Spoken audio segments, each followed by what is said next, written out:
Grammarly now uses AI to help you write, not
guys. Happy Monday. I lost 3 pens during the commercial break trying to do ye old light stick at the rave. Hey, Druid. Thank you. Oh my goodness. It's Monday. Good Lord. Hey, Robin. So, did you guys have a good weekend? I hope you got to do something fun or relaxing, get some sewing done, etc., etc. I did so. I am in literally the final stages of my AQSG study quilt, and I was gonna take some like really close up pictures, you know, without revealing the whole thing, and post them. They've asked us not to post pictures because it's a judged thing. And then I found out one of my friends might possibly be a judge, and I was like, oh, like that would be kind of inappropriate to post, knowing that it would reveal to her that which of the quilts is mine, because it's a blind judging. So, as you guys might have seen on Friday, I posted just a random picture of me sewing, talking about I finished the hand quilting. Oh my gosh, you guys. My calluses are starting to come off. I gotta get back to the hand quilting. I made the mistake of washing dishes by hand this weekend without wearing gloves, and I've started to soak my calluses off. So, gotta get cake back to the hand quilting. Oh my gosh. For those of you that hand sew or hand quilt and get the calluses, what do you do to keep them? You gotta keep stitching, right? I don't know that there's any way around keeping calluses. If you aren't constantly doing the hard toil. So anyway, of course I tooted my horn about finishing the hand quilting, yet I had not squared up the quilt, which took me a lot of Saturday. I hung it, because I don't have, I have a cutting table, but I feel like I can't, because it's kind of tall, and I have a hard time like leaning over it. I felt like, and gravity helps, so I hung it, you know, just pinned it to my sort of design wall, and you know, it had a little ripple at the bottom, so I kind of was sort of quasi blocking it, and then came the trimming, and I was like, oh god, I had quilted all the way to the edges, and I mean, I knew all along I was going to have to trim it. Plus, I put a little bit of a curved and rounded corners on it, because I like a wiggly edging. I mean, not because I can't do mitered corners or anything. But yeah, all of that took more time.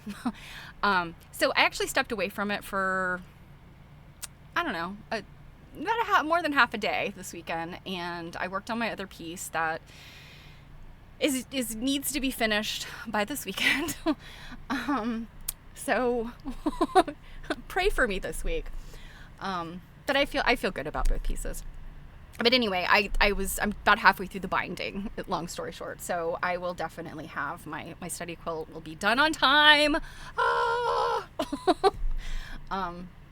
So I appreciate any prayers you've been saying for me. But the other thing I did this weekend, which I will jump right into it. So to back up a little bit, if you're not aware, I think all of this may have come up on a quilt nerding stitch and glitch. I don't remember how much, if any, I've talked about it here, but I was today years old before, well, a month ago years old before I read Little Women. Louisa May Alcott. I think that American girls my age, it was probably a rite of passage. You know, and I would say several generations before me and at least a generation after me felt like all my friends had read it, and they were judgmental because I had not. And our dear friend Jill was also further judgmental because I had seen, well, I've seen none of the movies, but she was specifically upset that I had not seen the 1994 version. So your girl went and watched these movies. I did a double feature. I was kind of like, maybe, you know, I'll watch the first one. Everybody keeps talking about the 1994 one. Everyone's like, oh, that's the one. The 2019 one is the other one, and that one, I feel like it probably came out like mid 2019. But we rolled right into COVID that following year, so I don't know that it had much critical acclaim. So I have thoughts. And if you, back in the day, Mary Fonz on Quilt Nerd used to call them Cake's Hot Takes. So here's Cake's Hot Takes on the Little Women movies. So first of all, I did start listening to Little Women on audiobook on my way to England. And I got through most of it.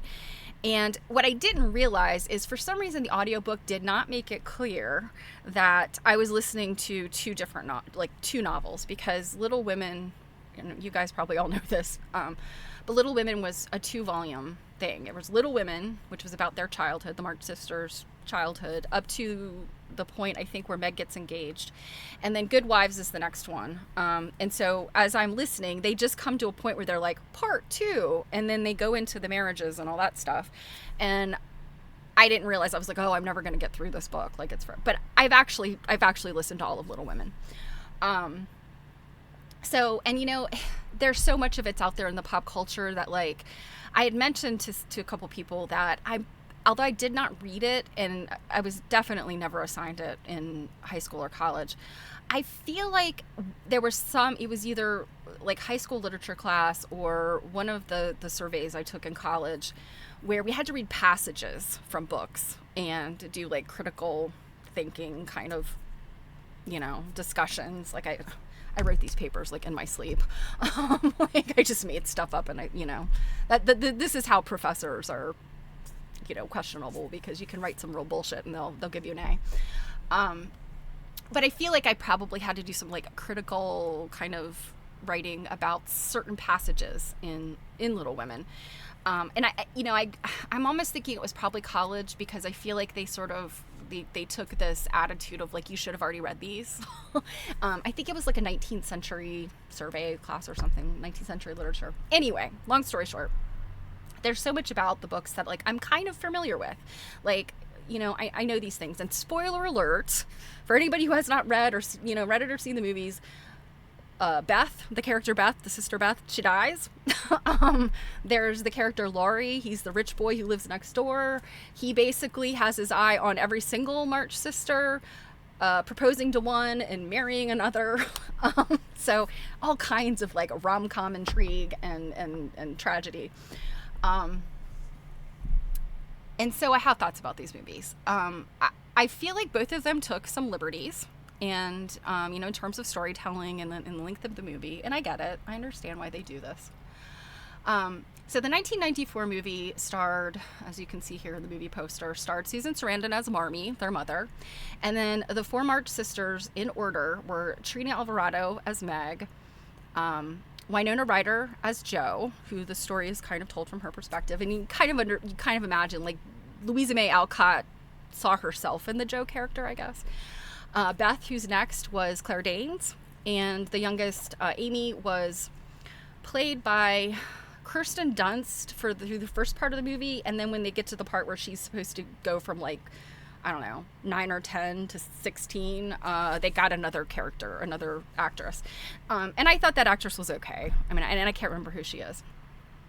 I don't think, I'm trying to think. Oh, Gabriel Byrne. He played a character that Jo ends up romantically involved with, which in the story, Gabriel Byrne's character, he was a professor from Europe, Friedrich.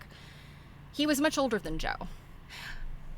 And I know I always get kind of like the Stephanie, you can't look at history through today's lens, but sometimes it's really hard.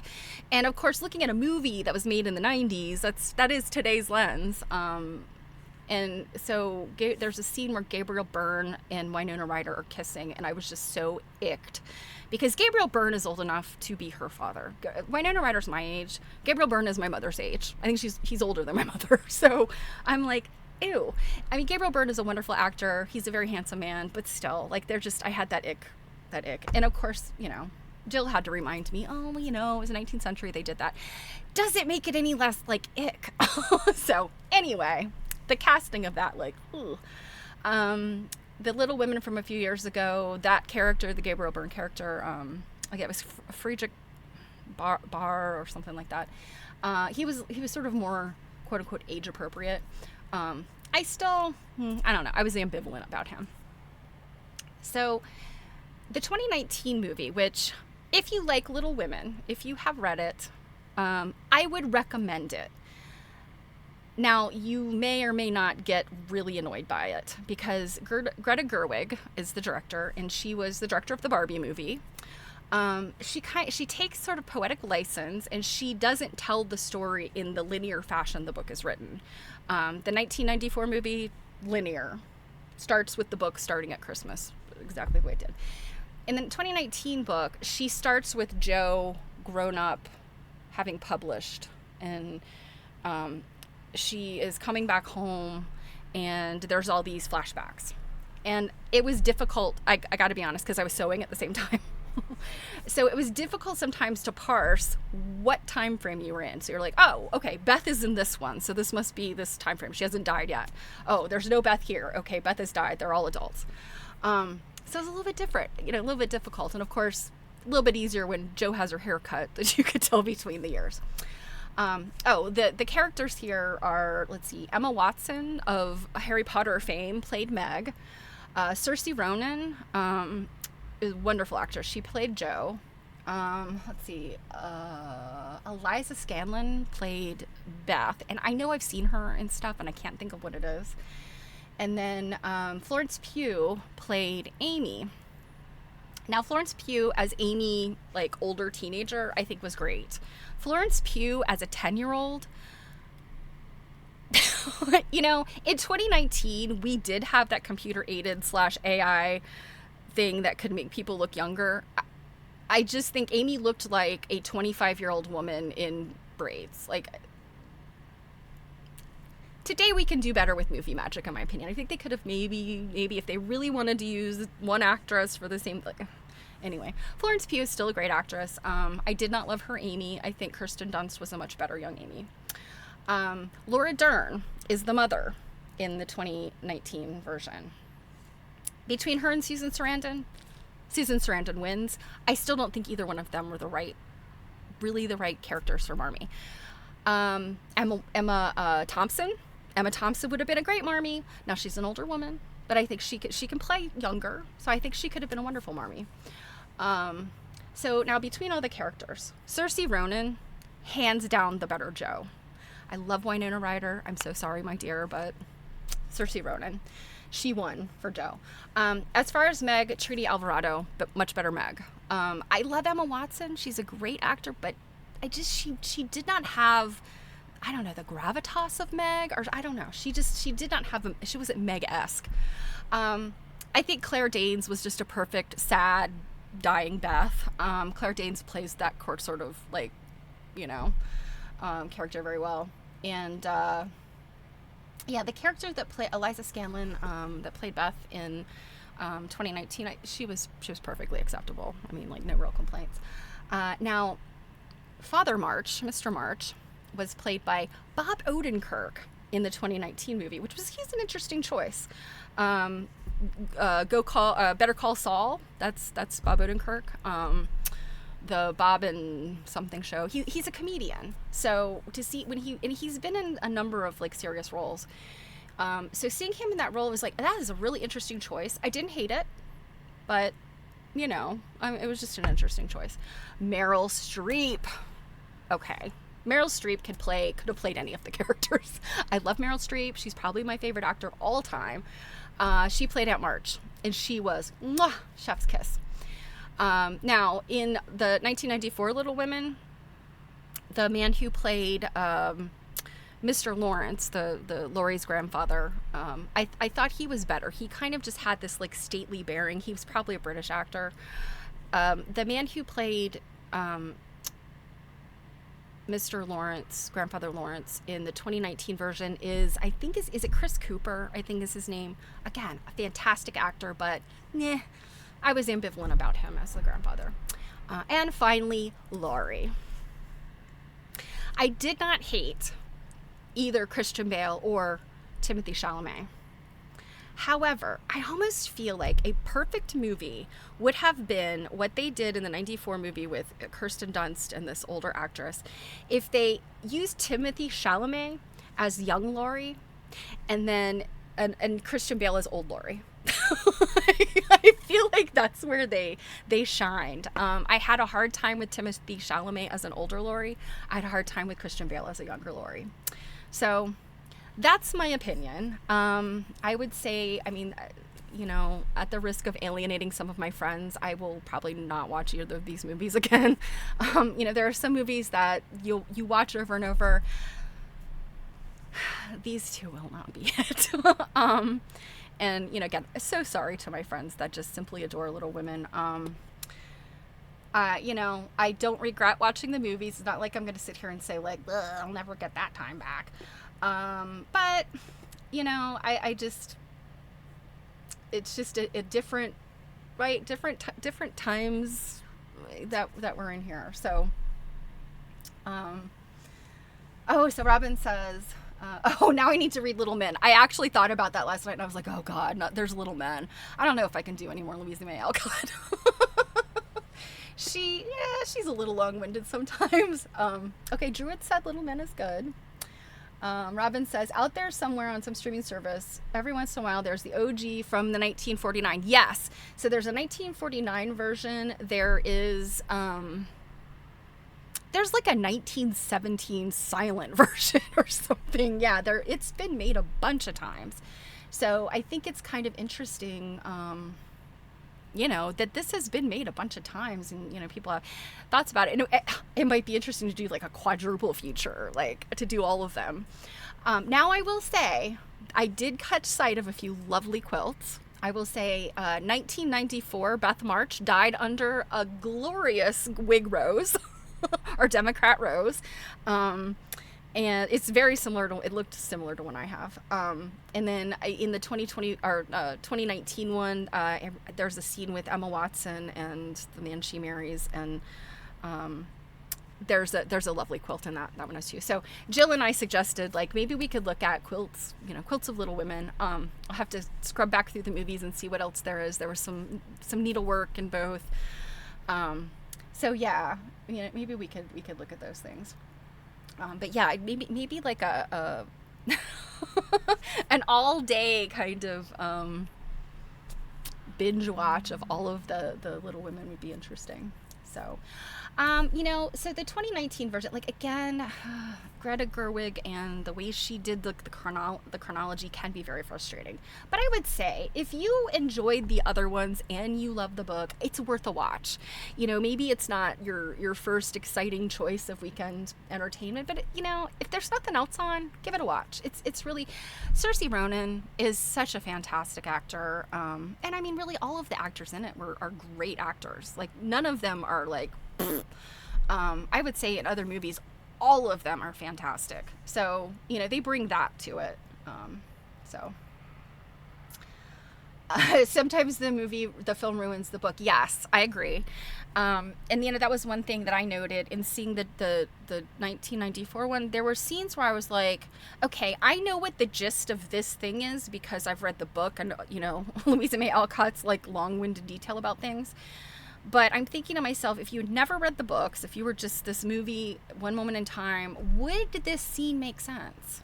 I had a hard time with that, you know, like, and I almost wish I'd seen the movies before I read the book, or maybe read the book much longer ago. I don't know.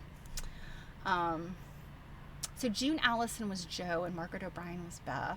Janet Leigh was Meg. Oh my goodness. And Elizabeth Taylor was Amy. Yes, I knew Elizabeth Taylor was in it.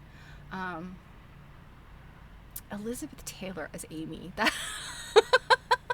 And in 1949, but Elizabeth Taylor, was she a teenager? Maybe was she young then? This is terrible. I can't think of how old Elizabeth Taylor was when she died, and like what that's her era, right? That I mean, I guess in more 50s and 60s was her like sex symbol era. Yeah. So Forrest Gump, the book ruined the movie. And I'm not trying to be ignorant here because I know, was Forrest Gump a book before it was a movie?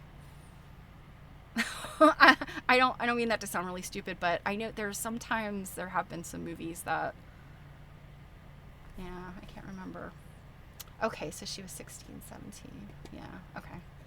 Pretty sure. Yeah, I think in general, no movie is as ever good as the book. And I said this to Jill yesterday. I was like, there was one movie I've seen where I think the movie was better than the book, and I cannot for the life of me remember what it is. And that's terrible, because it's like it should be like strongly imprinted in my mind, since I've only experienced it one time, but I'm sure I'll think of it at some point.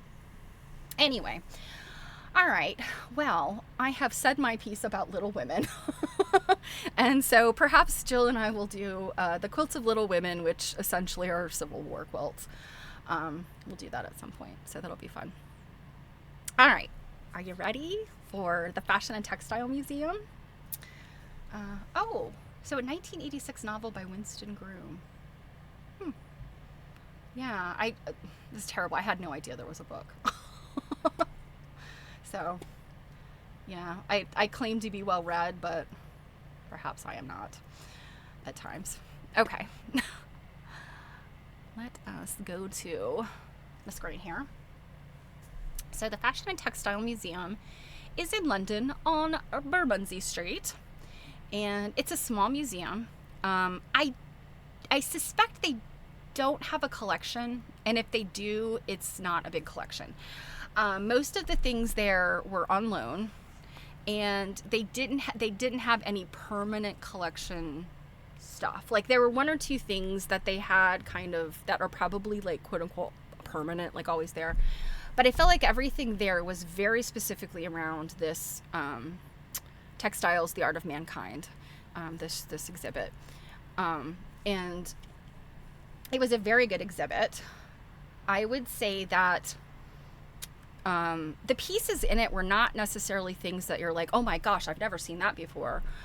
It was more about, for me, the selection of specific articles to show, and really about their placards. The things that they wrote on the placards I thought were really interesting. Kind of making the case for the fact that textiles are so important. We wouldn't be where we are today without textiles. And kind of positioning textiles and textile technology as like more important than, say, the wheel and fire. I don't know that they said fire, but definitely the wheel. They said the needle transcends the wheel. I thought that was interesting. So I'm going to show you these pictures. They're fantastic items. I don't know that my pictures are super, but I'm going to do a little reading to you, because I'm not showing you everything that was in this exhibit, but I did grab all of the placards because I just think they're brilliant.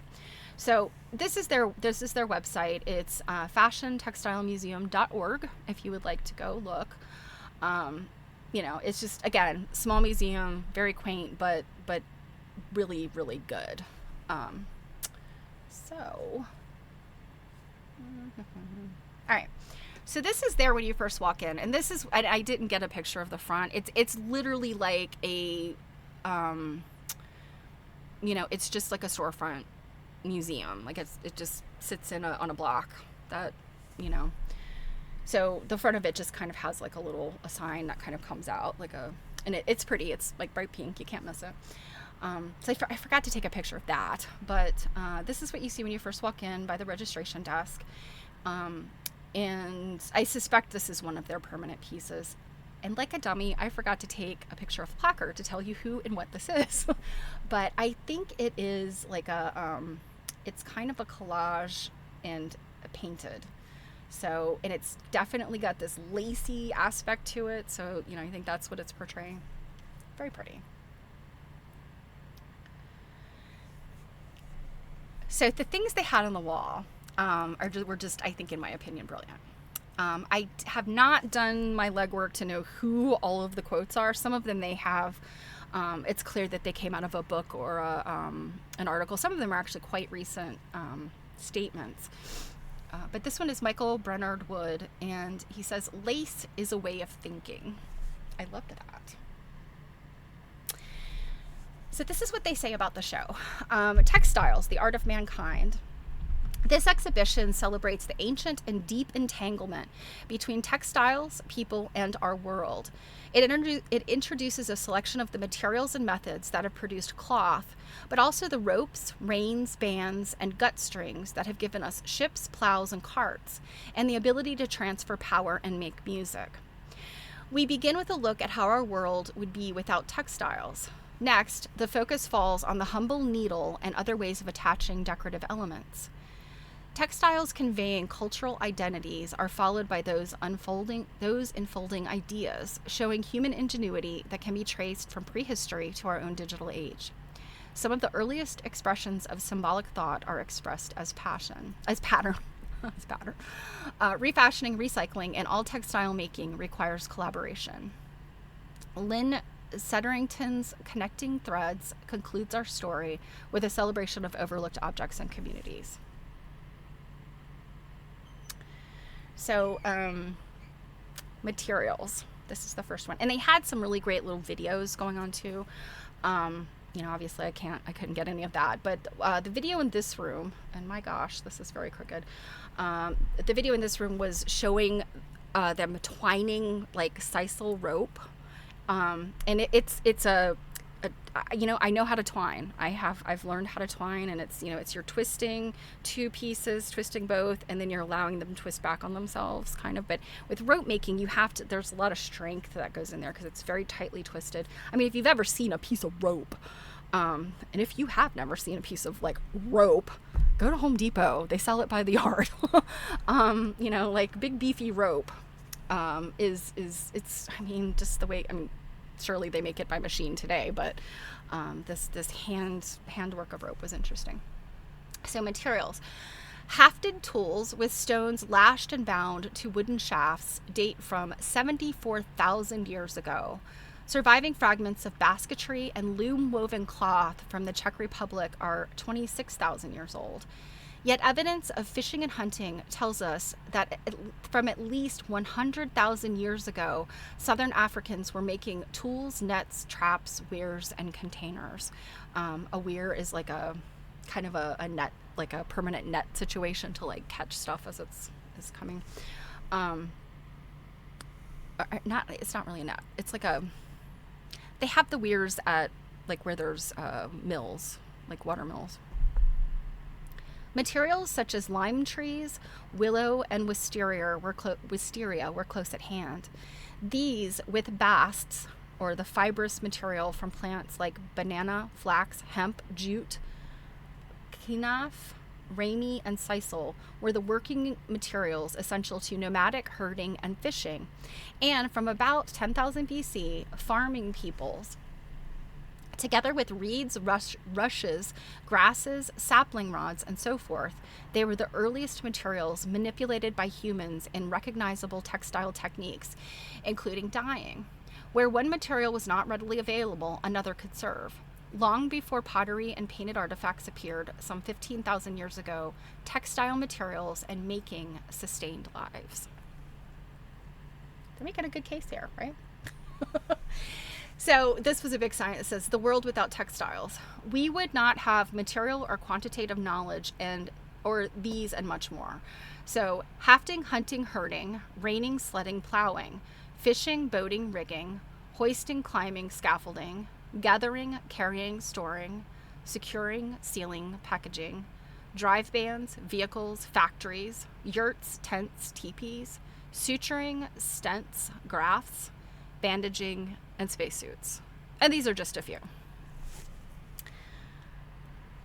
So this, let me grab my specifics so I can read you the details about what all of these are.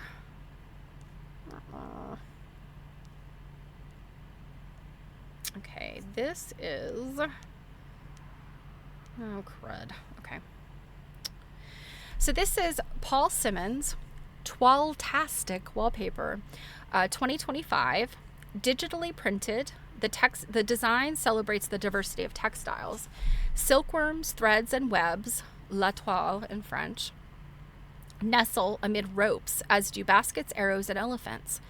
the latter with exotic plants hinting at global trade. Known for surreal scenic patterns, Timorous Beasties was founded by Simmons and Alistair Macaulay in 1990, courtesy of Timorous Beasties. That's something I need to look up. I'm assuming Timorous Beasties must be like maybe it's a design house or something. This was really cool wild wallpaper. I'll zoom in here and you can see like just all of the different things in here. I love toile. I think toile is so interesting, as a design. I bought a dish towel of this. So, and I have this collection of dish towels. A handful of them are, mid-century, like, famous surface designer type things.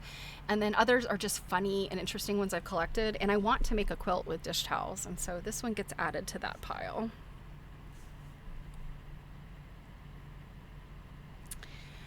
So this is a quote from Antonia Case from the Observer magazine, September 2023. Some philosophers have said that Homo sapiens, man the thinker, should be Homo faber, man the maker, because a defining characteristic of humans is the need to work, create, innovate, and build. The things we make are externalizations of our existence. I think that's like really powerful to think. And yeah, I mean, Homo sapiens, like, yes, we have this higher order of thinking, but also humans have the ability to make. And while many animals show the ability to use tools, the ability to manufacture something complex is still something that we kind of have authority in. But we have taken our clues from animals that create. And so you think about like orb weaving spiders and the nests built by birds and, these kind of things. And so, but those animals build out of instinct, whereas we have a choice and we can build things that are simply utilitarian like the animals do, or we can build things that are interesting and unique and decorative even through their utilitarianism. That's what I love about handcraft. Okay, so this was a big display, and I've kind of picked out a few things in here. You guys know I love shoes. Shoes are like the best. So let me tell you about this little pair of shoes. Am I looking at the right? No. One of the things that made me crazy was sometimes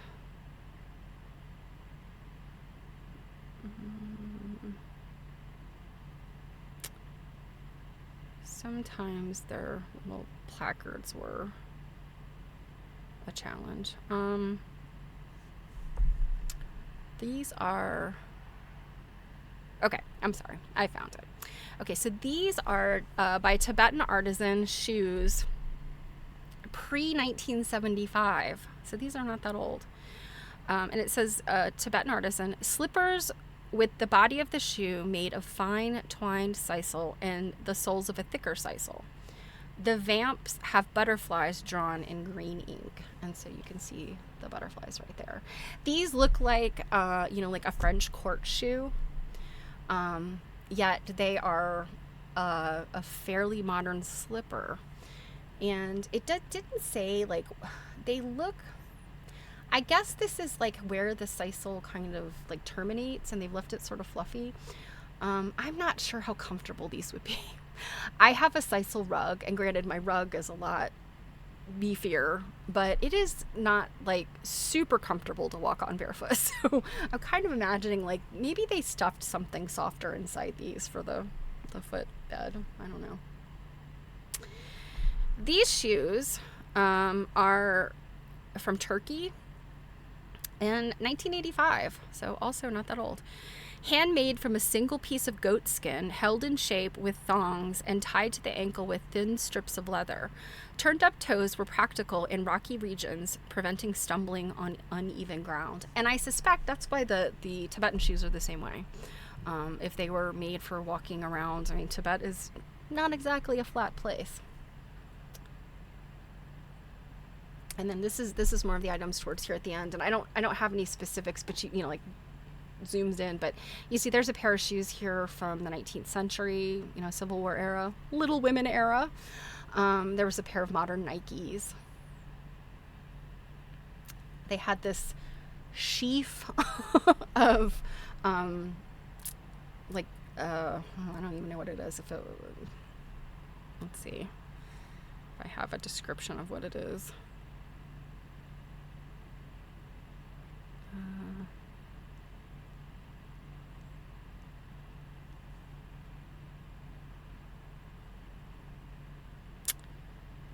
It is, well, it's a sheaf of something. Some sort of grasses or fiber. I don't know why I know I took pictures of all of these. Anyway, and then this lovely chair beside it. Yeah, I think this is one of the things that kind of bummed me out, was sometimes it was hard. You had to look at the numbers and then find the corresponding thing. And I noticed that a lot in many of the exhibits. So, okay, this hand with the needle, they use this illustration a bunch of different times. And it says, the invention that changed history wasn't the wheel, but the needle. And this is a quote from Ned Frizzell, The Guardian, in 2024. I'm interested to know what that article was. I don't have to look it up. So moving into another room, this is some contemporary-ish things, so like 20th century sewing and other fiber works. So I loved this. This was some upholstery needles. I have so many packs of these upholstery needles. You know, if you got some, like the button popped on your chair, your couch, like you didn't throw it out. You went and bought some upholstery needles and you fixed it. So many people had this home deck kind of mending and making, and lots of people upholstered their own furniture in, you know, mid 20th century. Like, that was a thing. My mom did. She took a class. I'm like, just buy a new chair. This was a fun little case, and I love these little cases. I actually have a pattern for making one, but it's like a box, and then you take the lid off and the little leaves fall open. The sides of the box fall open. They're very cute.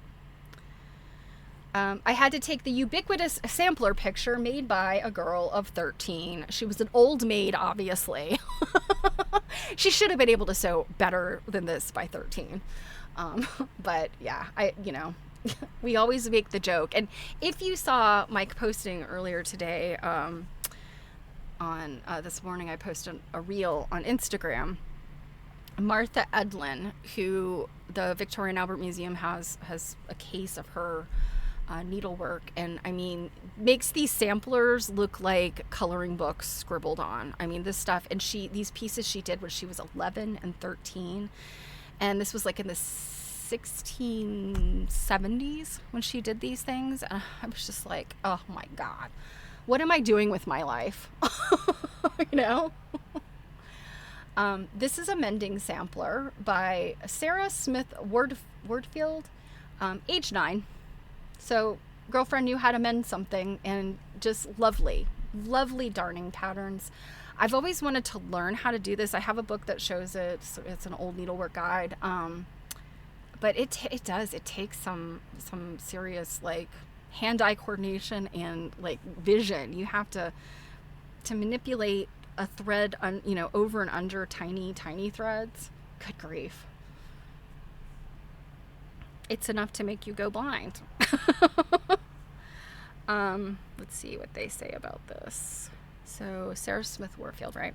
So this is a darning sampler from 1807, showing the very high level of textile repair skills. Though appropriate for young girls to achieve, this darning sampler was made by Sarah when she was 9 years old. Oh, thought appropriate for young girls to achieve. Featuring a range of stitches that could be used to rejoin cloths or cover holes, only the most adept of girls would have achieved the standard of work seen here. Alrighty then. And as far as Anne Hall's sampler, this is 1840s. A finely worked sampler demonstrates the importance of being able to stitch the alphabet for labeling linens sent out to be laundered. Produced at the East Bergholt National School when Anne was 13, it is possible that she was a poor girl being trained to enter domestic service, providing her with future employment. So it's interesting that, certainly girls in the U.S., went into service. Poor girls, would maybe go work for larger households, but that wasn't as much of a thing here once we kind of became our own country. That didn't happen as much as it continued well into the 20th century in England.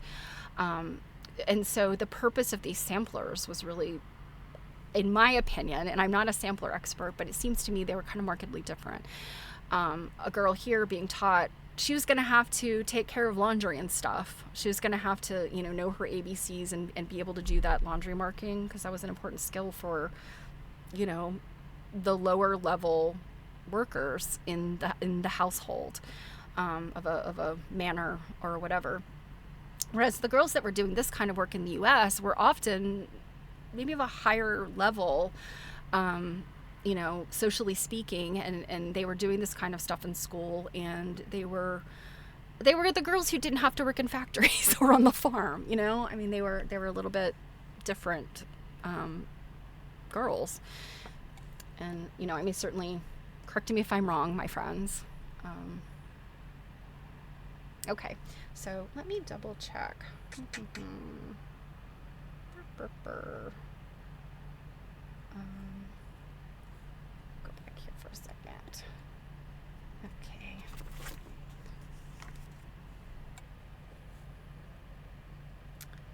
See, you guys have some. Druid found some. Okay, so Timmer's Beasties. Let's go back to that. That was the tall wallpaper. It's a Glasgow-based design studio founded in 1990 by Alistair Macaulay and Paul Simmons, known for luxury wallpapers and textiles featuring surreal, iconoclastic, and often darkly beautiful patterns that blend natural imagery with a contemporary graphic aesthetic. I love that. Their work kind of. It reminds me a little bit of, say, Tula Pink's work, in part sort of like you see this beautiful sort of reproduction looking thing, but then you look closer and you're like, oh, wait a minute. That's not a traditional toile. That's not a traditional jacquard print. So yeah, they kind of remind. And so I'm wondering if Tula Pink is familiar with their work. And yeah. So it goes on to say, their work draws inspiration from historical textiles and craftsmanship, resulting in a unique and award-winning portfolio that includes iconic designs like iguana and Glasgow toile, and has been featured in high-profile projects and collaborations with brands such as Nike and Kate Bush. Very cool. And Robin says she has a set of those needles from her grandmother. Used to mend a braided rug. Yes, and I think that those needles also were big sturdy needles, curved needles. You never know you needed one until you have one. Okay, so this is about needles. So the oldest needle is about 70,000 years old. A human-worked animal bone needle, probably a bird, found in South Africa. Examples made of bone and ivory have been discovered in Russia, Siberia, Slovenia, and Liaoning, I'm sure I'm pronouncing that wrong, province in China, dating back to between 50,000 and 30,000 years ago. The first needle with an eyelet dates to some 25,000 years ago. Using needles requires an opposable thumb, of which ours is the most dexterous. Not very many animals have an opposable thumb. I'm thinking us and primates. Could you teach a chimp to sew? I don't know. Maybe. I don't know if they have. We certainly can teach the great apes sign language. So all thread-carrying devices descend from the needle. These include bobbins for lace making and shuttles for tatting or knotting lace and weaving. The eyeless variant, the awl, evolved into pins and knitting needles. Implements with hooked ends gave us crochet and, in a bearded form, early knitting machines and handheld hooks for rug making. Sewing machines transformed production, while surgical needles saved lives. The needle also became important for creating measuring devices, from clocks to speedometers, and for making music with gramophone records. And I would even say the, what do you call it, the metronome? That's got a needle. Yeah, that's so interesting to think about. I mean, yeah, that's so interesting to think about. That the needle, the sliver, can be used as a pointer of things. And so we move on to this case of beautiful lacy things. So I zoomed in on this lovely bobbin lace here, and then this is another type of lace, and this is another type of lace, and I will tell you what they are. So this one I thought was really particularly beautiful.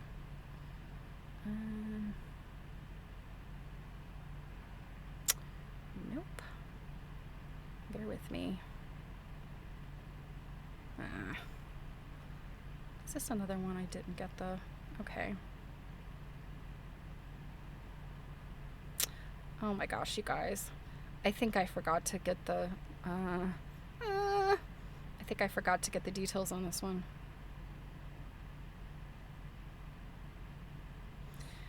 So, let me see if I have anything. Oh, bad cake. Usually I'm better at this. All right, I forgot to get the details, but this is not European. I can't remember if this is South American or if it's Asian. It might be Japanese. I can't remember. But this is using a technique that takes little strips, and in this case it looks like it's linen, and connects them with the lace. The lace is like an insertion. Very, very pretty. And you can see, like, I think this is kind of like a cut work. Like, I feel like the blue threads, those are coming from the actual, like, linen. And then you've got the white is, I mean, it's like a bobbin lace. I'm not exactly sure how it's done. I really can't explain how it's done. But you see some aspects here to me that look like bobbin lace, but then you also, I see other things that look, I mean, it seems to me that this was woven as strips that maybe had some connections left in them.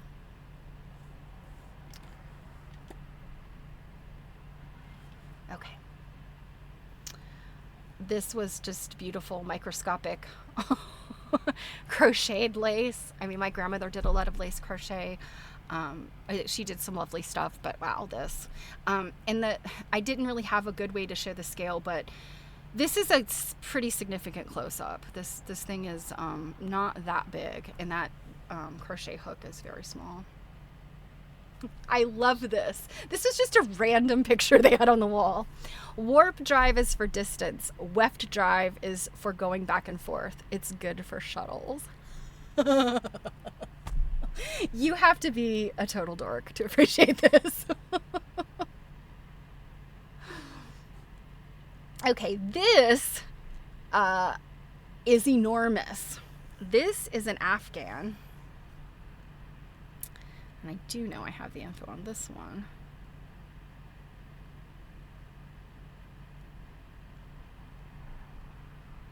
Bear with me a sec. I'll get to it. Okay. So this was made in 1817. It is a double bedspread made by Miriam McLean. Hand knitted with cotton, the large central panel is framed by several designs, including Greek keys. I have a close-up of this too. And chevrons, as well as the date and name of the maker or recipient. The quantity and quality of the yarn and the many hours needed to produce this tour de force indicates a knitter who came from a wealthy family. So, unfortunately, it's white, but the fact this was made in 1817, so more than 200 years ago, looks like it's never seen the light of day, or anybody used it, or much less probably looked at it. This thing is absolutely stunning.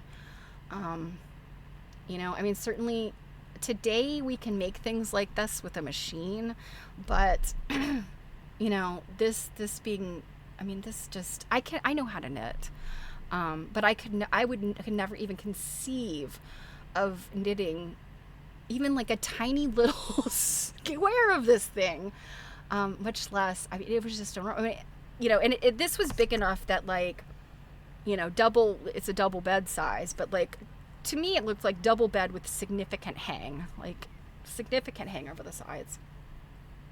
And it, it's got like even like quilty looking things in it. I mean, look at this. And I don't think that there's any like super complicated stitches in here. I think some of these more textured stitches, are a particular stitch, but for the most part, I mean, it's knit and purl, but wow, something else. Okay. So this talks about how engraving began with the needle. And about 3000 BC, Sumerian and Hittite carvers started to engrave seals. Etching on paper began around 1445, soon followed by printing on silk.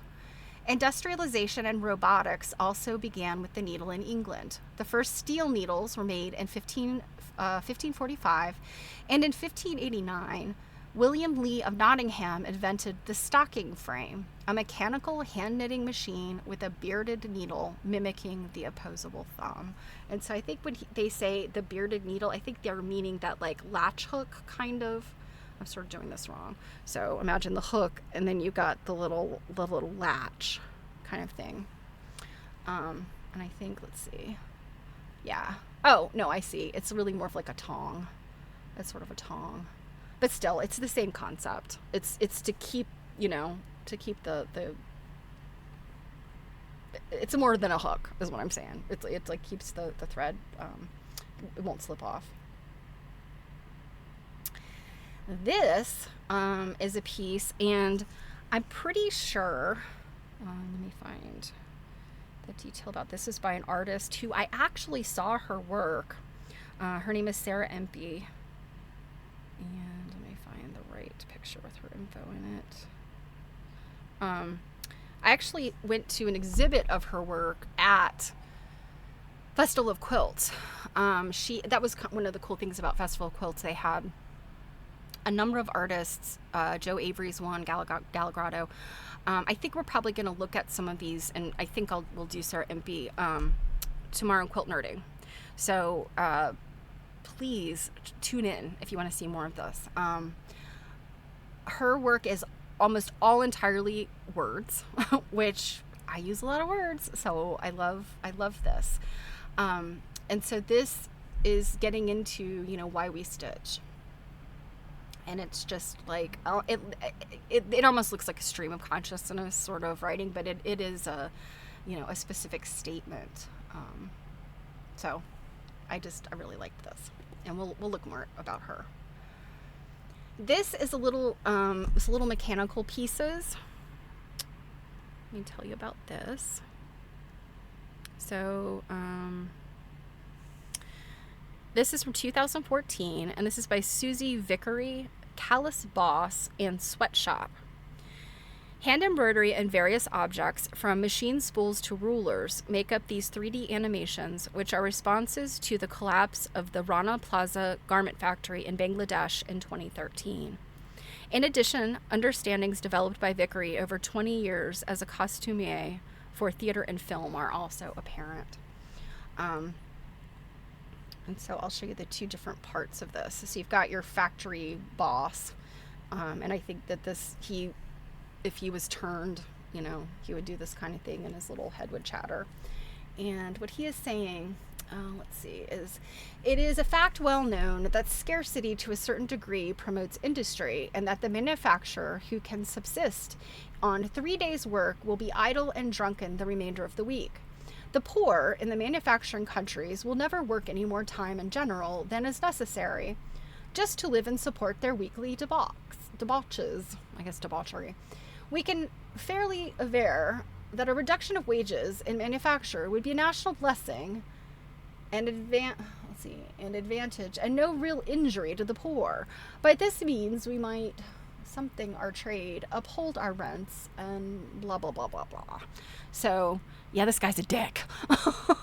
So she's definitely, she's really looking at this idea of this horrible push of fast fashion to be like, make it faster, pay them cheaper.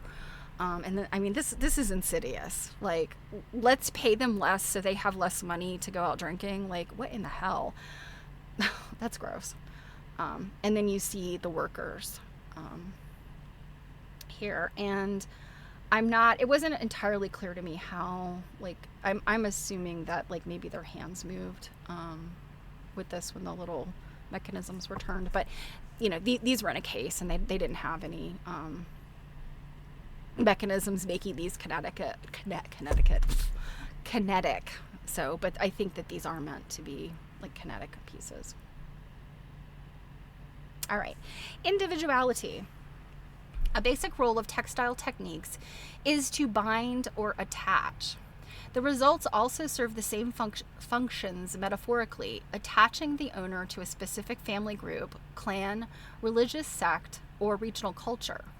As with tattoos, by no coincidence made with needles, the nonverbal messages may mark a transition from one stage of life to another, or are deemed protective, either of the spirit or in reality, as seen in early forms of armor-like chainmail. Whether garments are second skins, cloths, or accessories, textiles of various sorts can be symbols of office, authority, or dignity.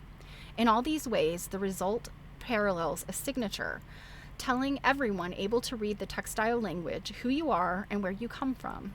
These messages often incorporate non-fibrous materials, gold threads, feathers, buttons, beetle wings, and more. So this beautiful thing, all right, let me find it. This is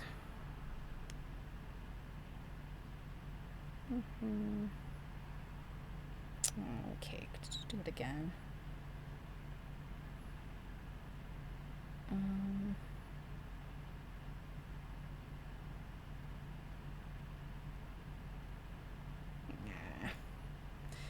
I might have done it again. Taken a picture of something without taking its. This I think is Chinese. I think. I'm looking here. Yeah. I'm sorry, you guys. I think I did it again. In my haste, I think I missed what this is. Okay, well, it's beautiful. I'm not sure what it is and where it's from. So this was a grouping of really interesting textiles, and I've got to zoom in on at least one of them. But these beautiful, like, some of these I think are wedding and like event, you know, kind of like regalia. And you've seen these types of garments in museums before, I know, I'm sure. But, you know, we've got things from Afghanistan, so I think that's what this is.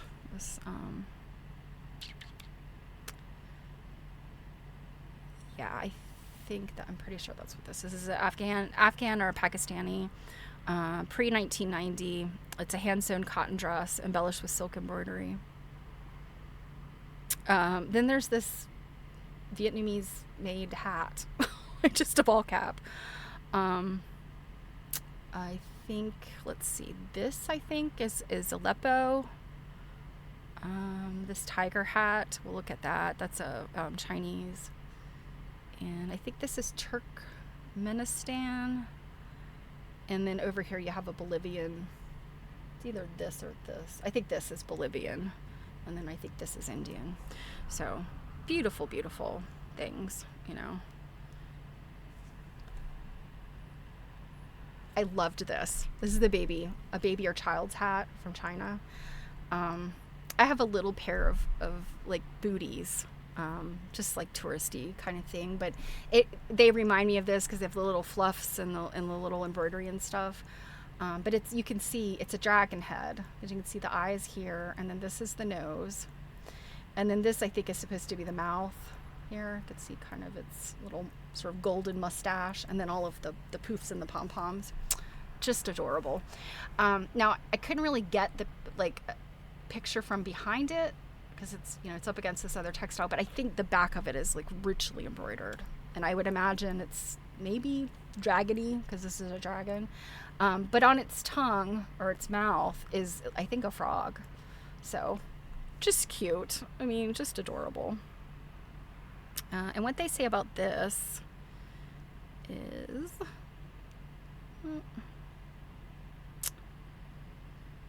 This is early 1900s.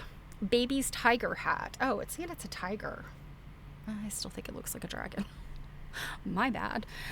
Baby's hood type hat with the front rendered as an abstracted tiger face, defined by 2 stuffed round black on red eyeballs and embellished with thin gold metal strips. The moving tassels and ears ensure the hat will be animated by the baby's movements, creating a lively, jingling creature to ward off evil spirits. Yeah, I really truly think this looks like a dragon, but well, far be it from me. Many of these items were actually on loan from the University of California at Davis. So I was kind of like, oh, I came all the way to London to see something that I could have seen on a trip to the other coast. So this is a forward, from the forward of an Arts and Crafts Exhibition Society catalog from 1926. Work touched with beauty is a primary and universal means of human expression. So this beauty, this is a contemporary artist, and I tried to get a detailed picture of it, and in the front picture of it, and it just was not great. But these are kind of like, they're petals. They're sort of, they're like cut out petals. Let me tell you who made it. Oh my God. Don't tell me I didn't. You guys, I'm like the worst. Oh, no. Oh no, I've got it. So this is by Joanne C. Stab, 2002. And again, the way that they had this, hey Marianne, we're looking at Fashion and Textile Museum. So this was hung like between 2 panes of glass, and so you could walk around behind it and see the front of it like in the gallery space. So I loved that, how they had it displayed. And of course, they hung it in a way that you couldn't touch it, because it definitely is something that you just want to like, touch it all over. But it's called Swan Song, My Last Academic Plan Ever. A wearable art coat appliqued with recycled and reshaped industrial silk scraps with hand-embroidered dollar signs indicating the bottom line encircling the inner hem. So I didn't really get a picture of that. The lining is hand-stamped with an ironic summary of the steps involved in the academic planning process. So this is also from University of California. It has their accession number. It looks like they got it in 2012, so maybe we should look this up sometime and see more details about it. But it was a really stunning coat. So identity, symbolic humans. Symbolic humans. Symbiotic? Symbolic. Long before photography, textiles were the main carriers of imagery. Even oil paintings are dependent on their canvas grounds. Not surprisingly, humans are often depicted. In many cases, these are not individual portraits, but representations of mythological or revered beings. Some idealized imagery has sacred significance. Other images symbolize life's mysteries or celebrate the bravery of hunters. Kings, warriors, and leaders are often commemorated as well although typically these two are stylized. Ethnographers and anthropologists have helped us collect information about the identities and meanings captured in textile imagery. However, some patterns need little explanation. In the depiction of Barack Obama, which we will see in a second, his heritage is celebrated by the use of a recognizably African pictorial batik format. So before we get to look at these, have you guys seen the info about the Bayeux tapestry? The Bayeux tapestry is like considered like, I think the like oldest embroidery textile of its magnitude, ever had. And it's been in France for like 1,000 years. But the museum it's in, which is like the Bayeux Museum, is being renovated. And so Emmanuel Macron announced, I think it was just this summer, maybe in the spring, that it would be lent to the British Museum while the French establishment is the organization's undergoing this renovation. And so it's kind of like, and it was in a French like cathedral for ages, millennia. And so it has suffered the ravages of time. And now, I want to say Napoleon like paraded it around. And, it's, again, a very, very, very ancient, fragile piece of textile. But it's basically like, it's a pictorial timeline of the Norman conquest. And so it's kind of a joint textile between England and France.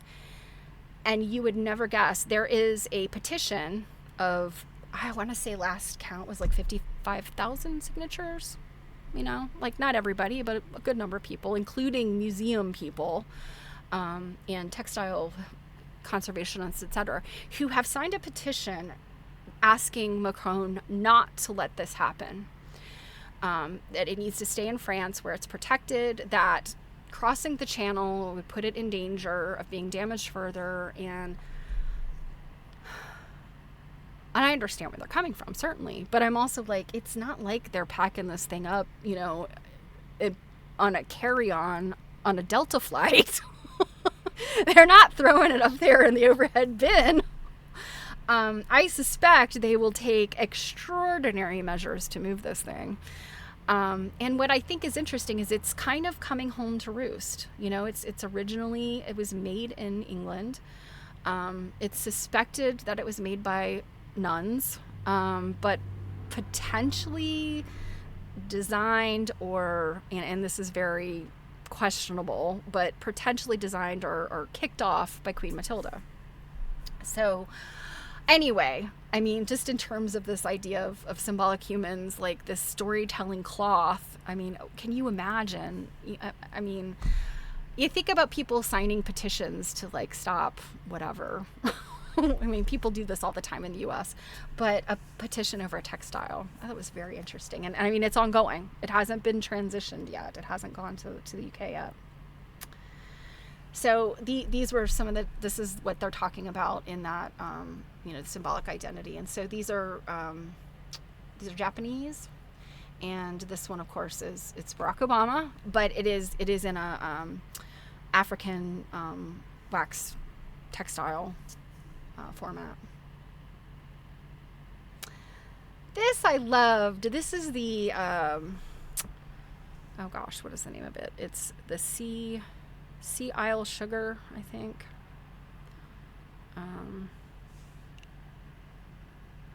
So this is from 1935.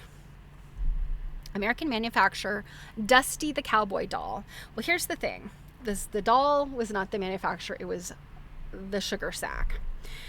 So 1935, during the 1930s, Sea Island Sugar, a Californian company, produced printed cotton sacks able to contain 10 pounds or 4.5 kilos of granulated cane sugar.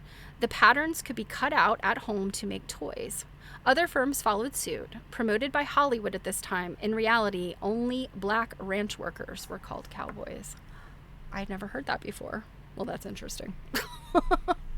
Anyway, so Sea Island Sugar, they're, I have a couple books, and I'm sure we've looked at them before, but this was just one of like, I can't remember if it was like 8 or 12 of them that you could collect, and they're cute. There may be some like kind of ethnographic issues with them because I think they're supposed to be little characters from all over the world.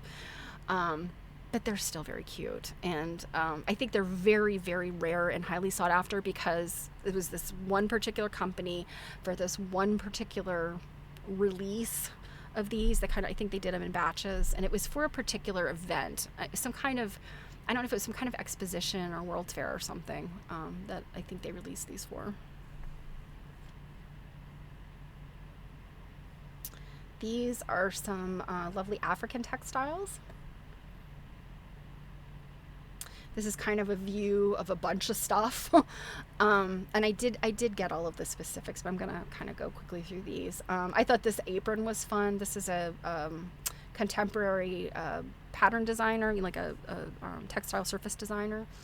not textile designer, surface designer, and their design has been made into an apron. And, you know, kind of, again, juxtaposition, you know, looking at this as you know, in the context of these other more traditional, and in some cases, I mean, this is like an ecclesiastical garment. So it's an interesting look at these. This is a crocodile. And this was on the, I think on the base. And what was really interesting about this, I think this is this Guatemalan? Let's see, what number is he? Oh gosh, I did such a bad job of moving this stuff into my, oh, wow. You guys, this might be another one where I did a bad job. I'm not seeing.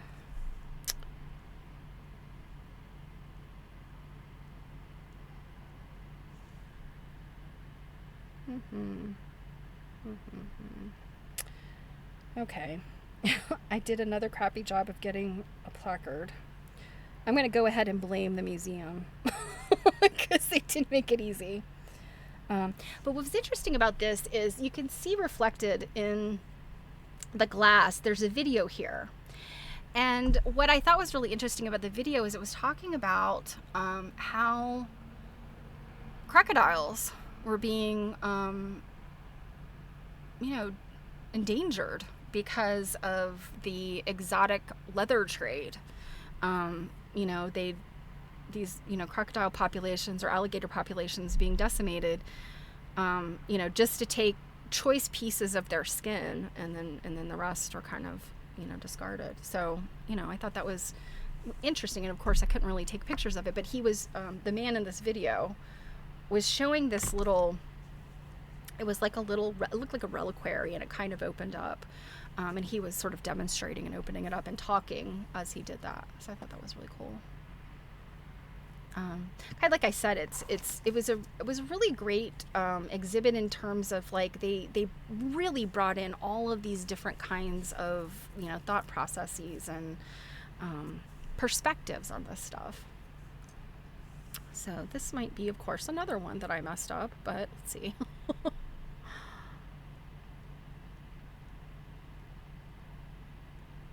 This is, let's see, this is Egyptian, I think.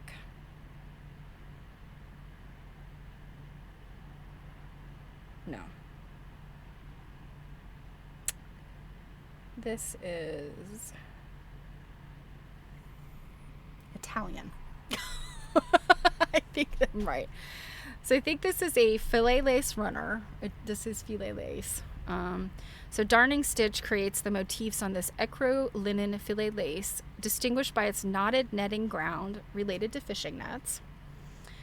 Picturing deer, which have a long history in mythologies around the world, this Renaissance-style runner represents a revival of lace making in Italy from the 1870s to 1900. So I thought this one was fun because this is, I mean, you see filet lace is so popular in the U.S. And you guys know what it looks like. You can buy filet lace stuff for pennies on the dollar because it was so popular. But this one is kind of different, and that's why I thought this was interesting, as you know, different than this crocheted filet lace that was kind of ubiquitous here. This beautiful piece, this is Chinese.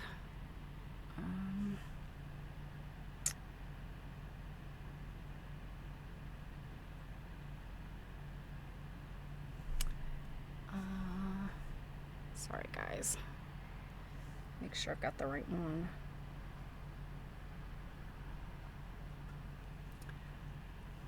I don't think I have the right thing again.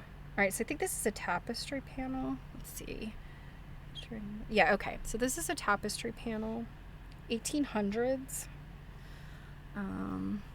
featuring applique medallions with 5-clawed dragons.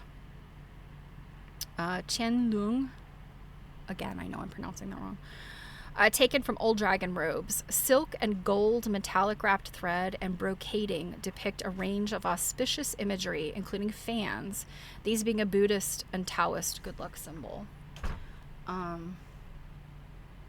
there fans? Is this the right one? Ugh. Now I'm wondering. Definitely has bats. Oh yeah, here's, I guess these are fans. Yeah. But look at the bats. I didn't even mention the bats. The bats are, I think, a good luck symbol as well. Very, very beautiful.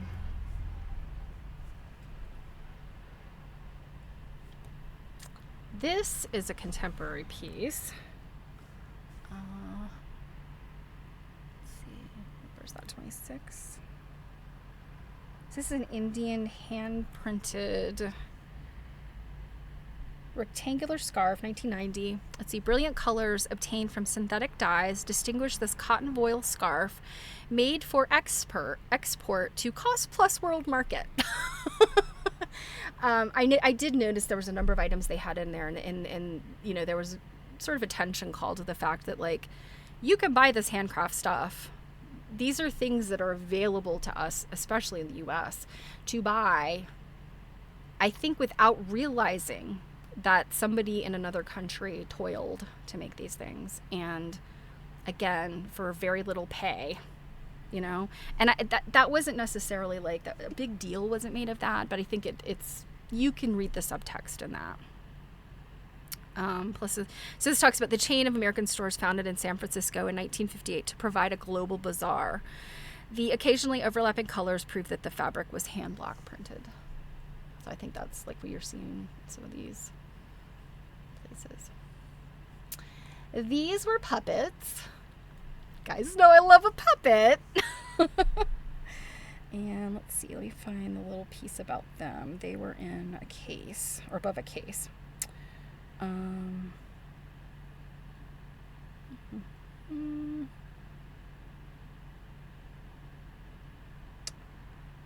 So these were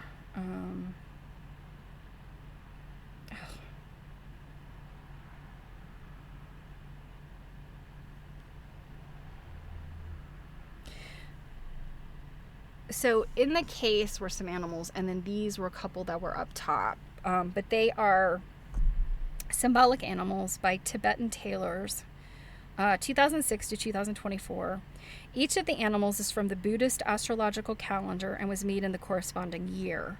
Constructed with Tibetan wool felt and hand-woven cloths, they include a snow lion, the symbol of Tibet, a rat, tiger, sheep, monkey, dragon, and snake. And then this is a horse. I'm wondering if these aren't actually connected with the ones in the case. I'm sorry, you guys. I did a really crap job of this. I'm usually better. You know that. You know I'm usually better at this. So this is a quick scroll around. You could see sort of the different galleries I've been in.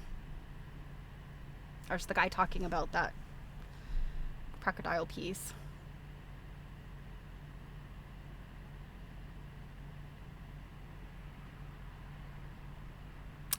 So many wonderful things. This is just another look at that room. You guys know this. You've seen this little cat before, haven't you? Find her. So this is the Arnold Printworks cat, circa 1892. She's roller printed, heavy cotton, ready to sew doll, one of several patented by Arnold's. Founded in 1860 by 1905. Sorry, I have to, I can't get this any bigger on my phone. It was one of the world's largest textile printers with offices in New York and Paris. As a result of the Second World War, it closed in 1942. So these are very sought after. I do know that I'm sure it was Cranston, VIP, Printworks, that made reproductions of this. And I do know you can find it out there like on eBay to find the reproduction ones. But obviously the originals are very, very collectible, well sought after. And, you gotta be honest, the cat's kind of weird looking. Okay, so identity symbolic animals. I went backwards a little bit, so this sign was actually at the beginning of what we were just looking at. Around the world, the coexistence of humans and animals is seen in textiles. Animals often have auspicious meanings. Many are thought to bring good luck. Strong and swift animals represent virility, vigor, and robust health. Frequently believed to have supernatural powers that link heaven and earth, some animals gained totemic status, acting as spirit guides, as well as becoming cultural emblems and official national symbols. Our love of domesticated and commonly sighted animals arises from the ancient admiration and respect of humans for all living creatures. Countless cultures have looked to birds and beasts as sources of wisdom and predictors of the future. Thus, animals can represent signs of the zodiac or a particular year. In miniature form, they are often keepsakes. Small animal-like basketry is carried out worldwide, and examples survive from ancient Egypt, dating to 1055 to 1650 BC. So then I head upstairs, and this fabulous piece is by Susie Vickery, and it's Pride and made in 2022. And it says, this is a portrait of the HIV activist Jonathan Blake, embroidered and appliqued with symbols: a red ribbon for HIV awareness, a pink triangle reclaiming the homophobic Nazi symbol. I didn't know that's what the pink triangle came from. I feel like I should have known that. Did you guys know that? That the pink triangle was the Nazi symbol for homophobia? An enameled badge of the Lesbians and Gays Support and Minors campaign in 1980s Britain, and scissors referencing Blake's time as a tailor for English National Opera. That's interesting. I don't honestly know a lot of, I know about, oh, Robin, you didn't know? Yeah, I don't know a lot about, like, gay and lesbian rights in the UK. I always kind of look at it as like, well, I mean, they're fairly open and accepting community, much like we are sometimes not here in the US. But I kind of always assume, like, in terms of their advocacy, pretty similar. But I didn't know any of the names. So this particular campaign in the 80s, I don't know anything about it. So it goes on to say, all the materials are recycled, several from men's skirts worn in Myanmar and Bangladesh. So I'm wondering if that's his kilt was made in. The background fabrics are antique silk longis, wrapped garments from Myanmar given to Vickery when working there with a craft project.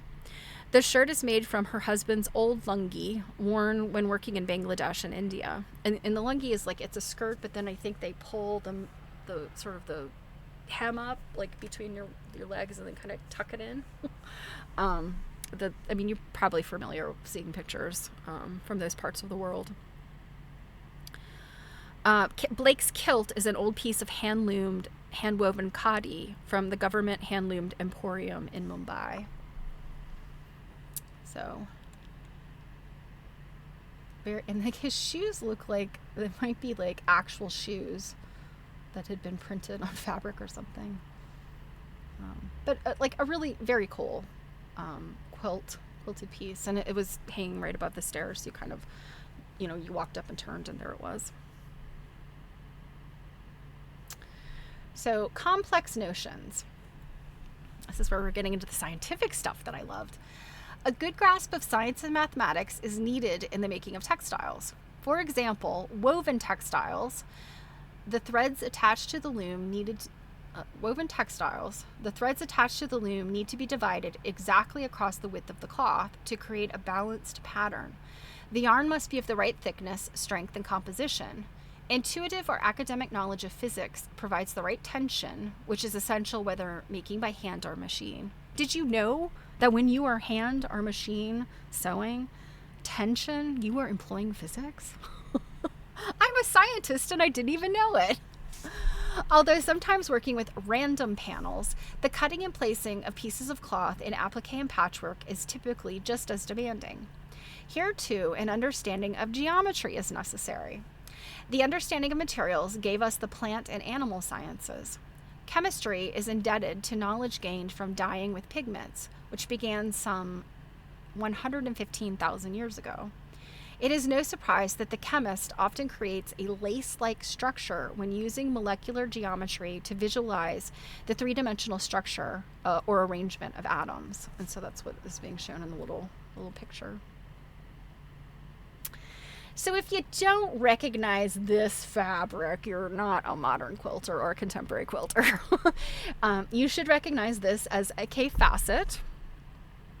And let's see if they have the specifics about this. So this is Tumbling Blocks Pieced Panel by K-facet, 2022. Of printed cottons designed by K-Facet Collective for Free Spirit Fabrics, this banner was created for Facet's exhibition, The Power of Pattern. Each side of every piece must be identical in size to create a three-dimensional look. U.S. Presidents Calvin Coolidge in 1882 and Dwight D. Eisenhower in 1906 worked on quilts of the same type. What? Did you know this? I had no idea that Calvin Coolidge and Dwight D. Eisenhower both worked on quilts. I'm going to have to look into that because that's wild. But yeah, this was very pretty. You know, I knew it as soon as I came around the corner. I was like, Cafe. And it was a very long, kind of skinny banner. I mean, the blocks were, you know, significantly sized blocks. And they had tote bags that you could buy that had this printed on it. My mom got one of them, so very pretty. I love it.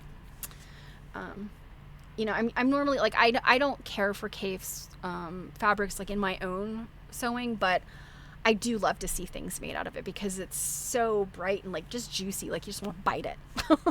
And I love the oranges and just, you know, the fact that he put this together. You know, says a lot about his intention with his designs. And then here's a close-up of it. This is just a beautiful thing. A shawl. Let's see, what do I have about this? Probably nothing. All right, this is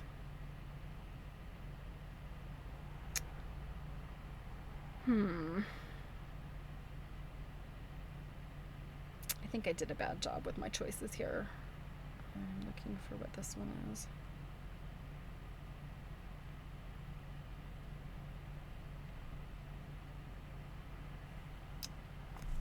Let's see. Is there a number?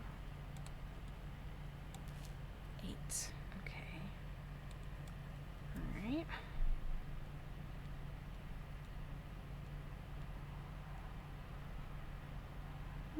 Of course, I didn't get that section either. Ugh.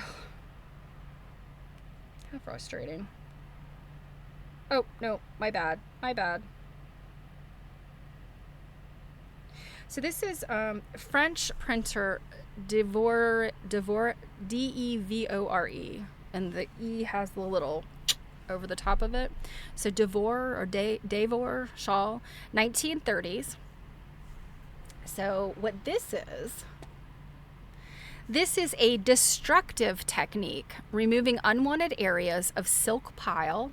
So we see you can buy burnout t-shirts and shawls and all kinds of things. Burnout, they sell it at Kohl's. But you can remove unwanted areas of silk pile by printing with an alkaline paste that reveals the impervious viscose cellulose ground cloth. Extra colors were stencil printed first on the intact pile. The technique was adapted from the burnout laces perfected in Germany and Switzerland in the late 1800s. It's very pretty. And, you know, I mean, really bears nothing in common, in my opinion, with like modern quote unquote burnout textiles. But it's interesting, like that's kind of a long, and of course the textiles generally that are being used today are polyester, and it's the burnout effect, I'm sure, it's done differently than what this is describing. Quiltish, hello. You had to take organic chemistry in university for textile science. Yes, it is unfortunate that math and the sciences do figure significantly when we're looking at this kind of stuff. So this is... Yes. So this is Xiaozhai Badashao, or Other Minority Artisans from China, a woman's apron, pre-1994. The cotton twill appears to be black, but is created by overdying indigo dye. The white cotton applique spirals, cloverleaf, cross, and stepped forms, stitched with polychrome silk thread, create an elephant's foot motif. So that's this. Meaning prosperity.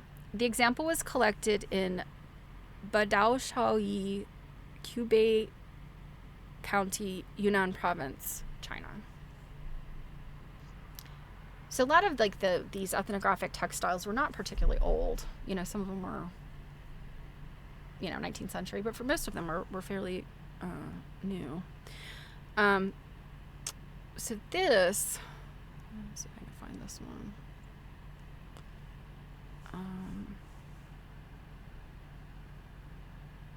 So this is ikat, a form of ikat. So this is from India, double ikat, 1962, known as patola. All the fine cotton yarn was dyed prior to insertion into the loom. The most complex form of ikat, it requires the presence of dyers specializing in working with several colors, as well as a highly skilled weaver. Where different tones of warp and weft are interwoven, a new color appears. So yeah, this is spectacular. I think I have I have kind of a detail, but you can see what's happening here. We take this kind of stuff for granted. Now, certainly here in the U.S., you can buy fabrics like this that are probably, they're ikat adjacent.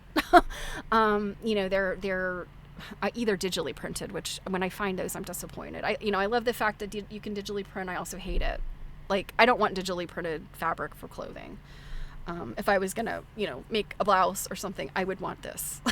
I would not want this digitally printed. But I think that this is also able to do in a factory setting. Certainly, I'm guessing much more easily than an individual dyers and weavers. But you really have to appreciate the spectacular, how this, knowing what weaving is like and seeing how this is done. Lovely stuff. So this, I took a quick picture of this, when I went to the Richmond Folk Festival last year. They had this fantastic display of African textiles, and I remember looking at the Bogolanfini, and so I took a picture of this, just, because this is interesting. This is this cloth here.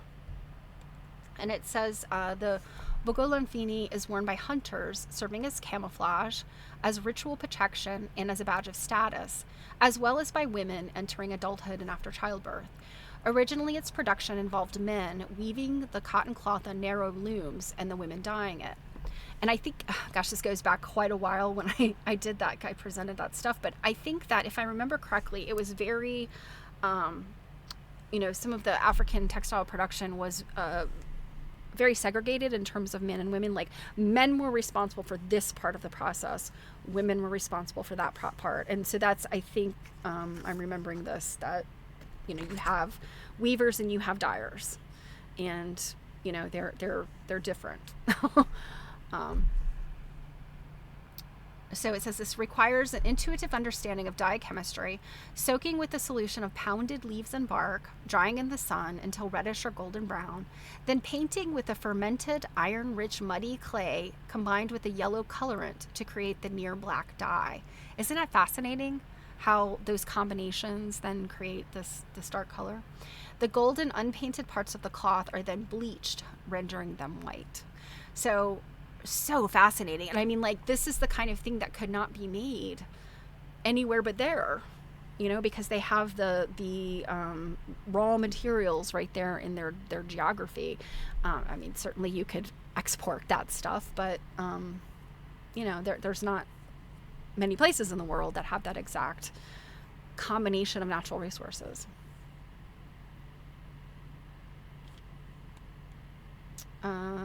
This one is this a mola?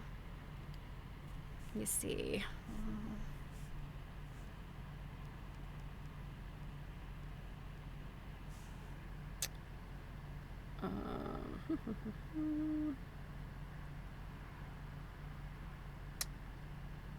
This is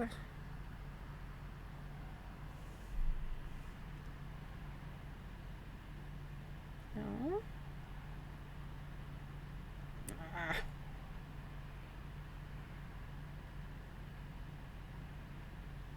Okay, this is actually Indian.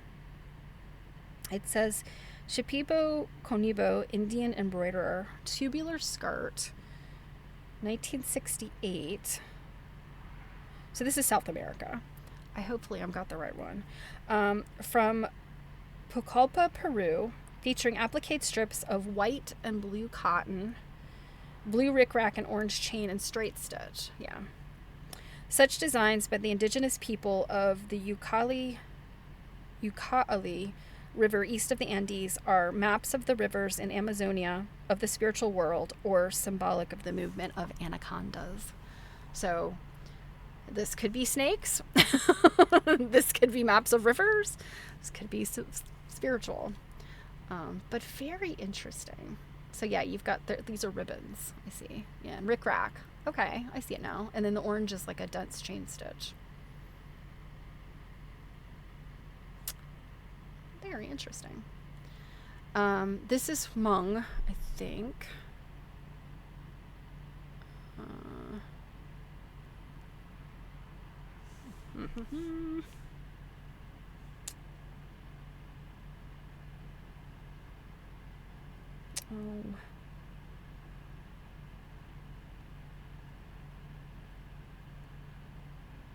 All right, bear with me. Find it. I'll find it.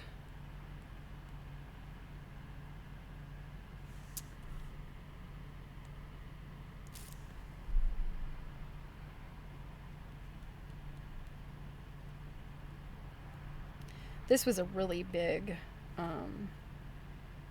display that they had here. Oh, man. When I was taking pictures of this stuff,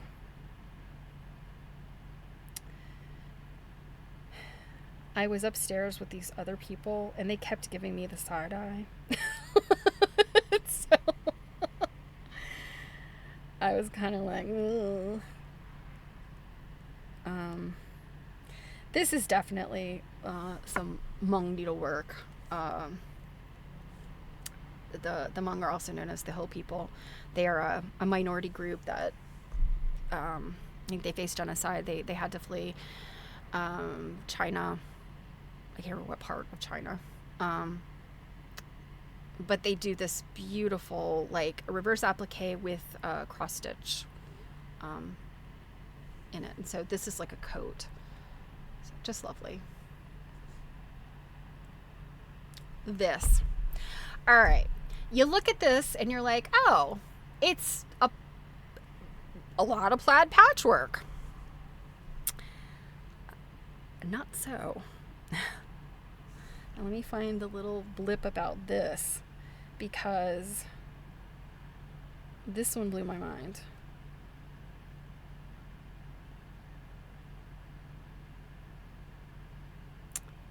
Oh gosh, where is it?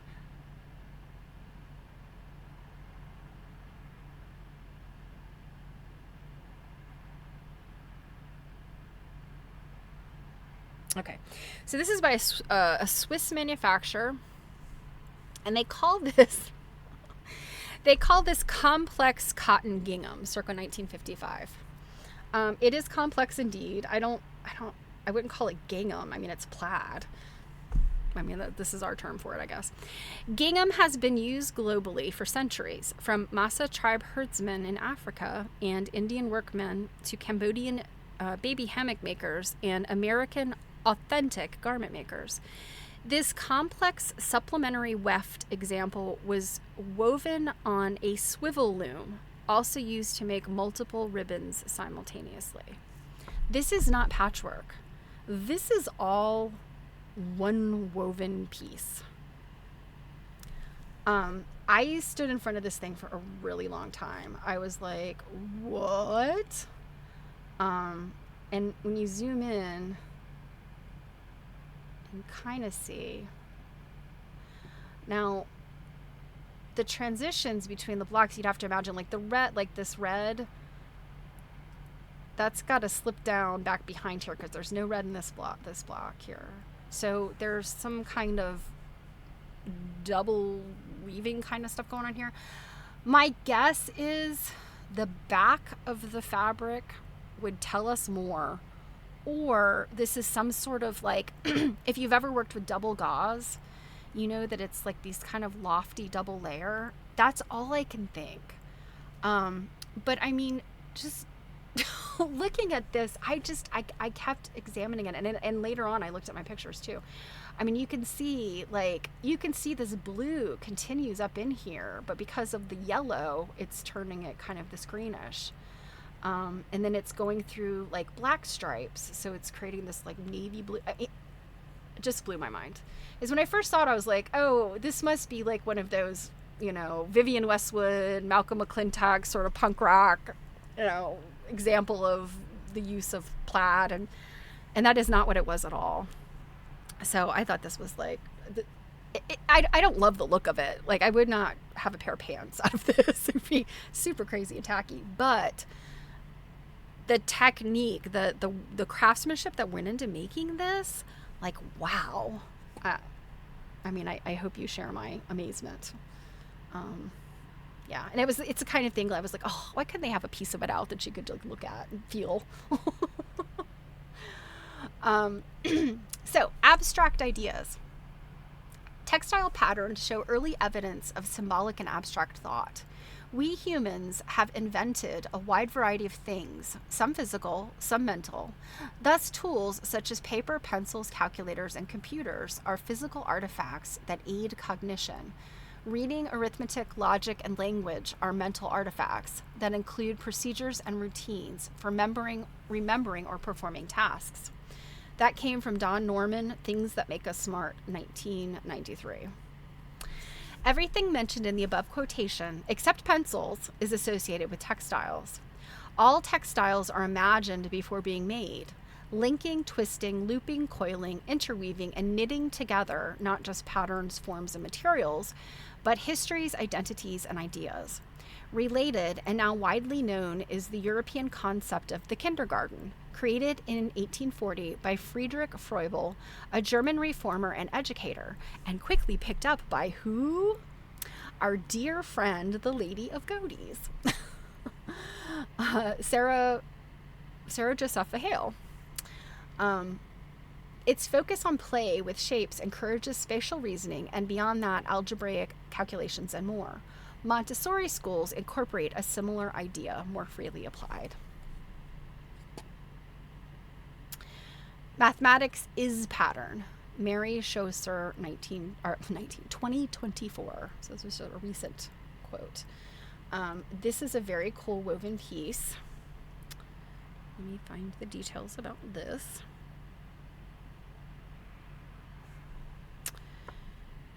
And I think I have a better, yeah. So here's a picture of this. So this is by Sue Wallace. 3 factorial, 3 exclamation point, hand-woven sample. 2024. A non-repeating, playful exploration of factorials or permutations, woven in silk cotton. Factorials are used to count possible distinct sequences, including betting odds, meaning the chance when drawing 3 balls in sequence that yellow is the first, the green second, and the blue last is 3. equals 6 into 1, or 16.7%. So and it's on loan from the artist, so I feel like I need to look up Sue Wallace and maybe learn a little more about this. I guess the question, 3 factorial hand woven example, I don't know, like maybe was she choosing what to weave next? I'm not sure. Like, I need more information about this to really, understand what it's about. But I thought it was a really interesting piece. Weaving is, I don't really have any desire to weave, but I love looking at weaving, just because of the distinct patterns and colors that can come out of it. Counting counts. The loom inspired the computer. We know this. The links were paper and the printing press. The latter developed by Johannes Gutenberg around 1450 and prompting model books of designs on graph paper. By the 1600s, this was essential for designers, those setting up complex loom patterns, and later programmers. The first steps were the addition to looms of perforated paper rolls by Basil Bouchon in 1725 and perforated cards by Jacques de Vaucanson in 1740. Then came a loom exhibited by Joseph Marie Jacquard in Paris in 1801. It used a firmer punched pasteboard, itself improved in 1809 by a machine for papermaking patented in England by John Dickinson. Graph paper was essential in guiding the hand punching of the cards. Stephen Wilson patented the Jacquard loom in England in 1820, which in 1837 inspired Charles Babbage's analytical machine, aided by Ada Lovelace, who's considered the founder of computing. The resulting binary program systems ultimately led to the computer. And then Alan Turing is in there somewhere in the 1940s. So this whole case was all about, weaving and planning and counted work and all kinds of stuff. So I'm going to go quickly through this. I realize we are not going to have time to read today, guys, because we are in the home stretch. It's almost for my time. So this was an example of, the work on graph paper to determine, I think this is a weaving pattern.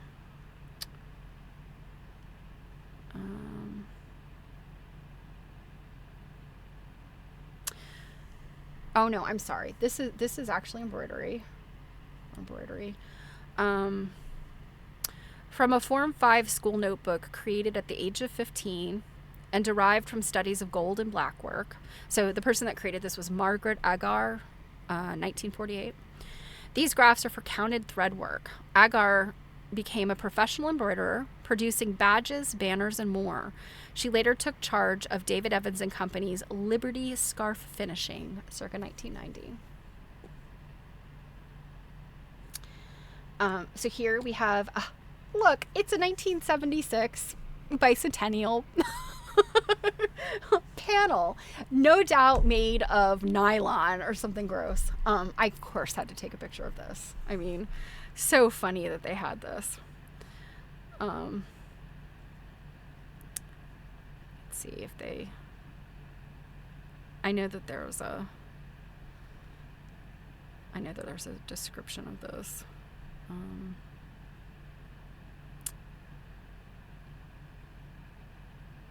It may have been on the side wall. Yeah, sorry. I think that they had described this on the side wall. I might not have gotten a picture of the description.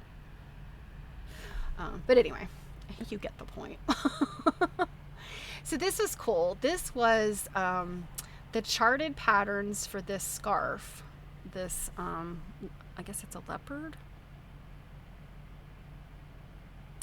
Let me find her name, the maker of this. I think she's fairly famous. So this is Sandy Black, leopard scarf, 2019, reknitted. So I'm thinking that this was probably some salvaged yarn. So knitted with 78% mohair, 13% wool, and 9% nylon in stocking stitch stranded colorwork or Fair Isle. So this is Fair Isle knit style. During her career, Black has written several books on fashion, textiles, and knitwear design and sustainability, focusing on their intersection with science, technology, and craft. She received a Design Council Award in 1984. So I thought this was fun. I would totally wear this. And then right here, it's really funny. Let's see, do I have now? I don't have the details, but these are ties from, some of these are ties designed by Jerry Garcia. You could see, I was thinking of you, Druid. You could see the dancing bear right here. There's the roses. And I think that was it. And then there's somebody else is involved in these designs as well. I just thought it was so funny that they had these on display. And then there was a mask, from the pandemic. This was this was interesting. This was like a back belt that actually the design on it was really pretty, but it has these electrical wires that can respond to input data. Okay, waste not, want not. Inventive remaking with materials is an ancient practice. Mending or reconfiguring garments and cloth for new purposes is not always the result of poverty. Respect for the labor of the original maker plays its part, while emotional attachment to some pieces has made this practice widespread for generations. In some cultural traditions, such as found in Japan, authentic beauty is seen in something old. And of course, the little thumbnail is Boro. There are many variations of recycling, whether silk yarns spun from old saris or eco-friendly fleece crafted from 100% recycled plastic. Industries blending science, technology, and innovation aim for circular economy models that are financially viable and sustainable. Data from the Waste and Resources Action Program, or WRAP, shows that if each person in Britain purchased one item made from reused wool a year, it would save 371 million gallons of water and 480 tons of chemical dye. That's pretty wild. And that's just the population of Britain. That's not the population of large places. These are some more contemporary designs. I don't know if I have the specifics on these. At this point I was rushing a little bit, and I'm also rushing now. Like this was fun. This was a rag rug. I think this is made out of like plastic shopping bags and things. These things were wonderful. This is a doll that is probably very familiar. I have a close-up of this. This is also really fun. So this doll, let's see if I have the specifics.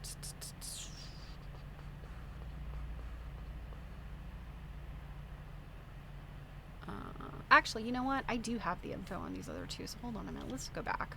We're just going to go over today. I hope you guys don't mind. Okay, so this is by Ellen Huptiel, jacket, circa 2010. The dowry quilt used here was made by the Sami, a semi-nomadic tribe of Pakistan, and made of fabrics mostly culled from others' cast-off textiles. Maintaining traditional respect for the geometric shapes to achieve form and fit, the jacket is emphasized with Huptiel's signature thread-bound seams and edges. So this was at one time a quilt. And you probably recognize, like, there's a number of companies that make things out of different types of, global textiles. I think there's a lot of the ones that they're saris that have been made into like kanta or kwadi. I can't remember which is which. And then they're made into like another textile, like a jacket. Festival of Quilts had Running Stitches, which is a pretty famous workshop. Okay, this is, it just says American maker, 1960s and 1980s, circular mat. Strips of plastic bags have been manipulated by single and double crochet into concentric circles emerging from a central point. It was possibly made by Ed Rosbach or his wife, Catherine Westphal, or one of their students at University of California, Berkeley, or Davis, respectively. And so this is on loan from their collection. And there was a lot of articles that were on loan from University of California, Davis, and with Ed and Catherine being donors. Okay, so our little doll.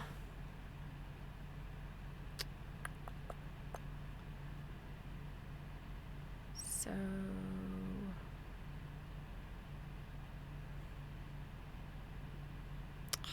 farts. Where are these things?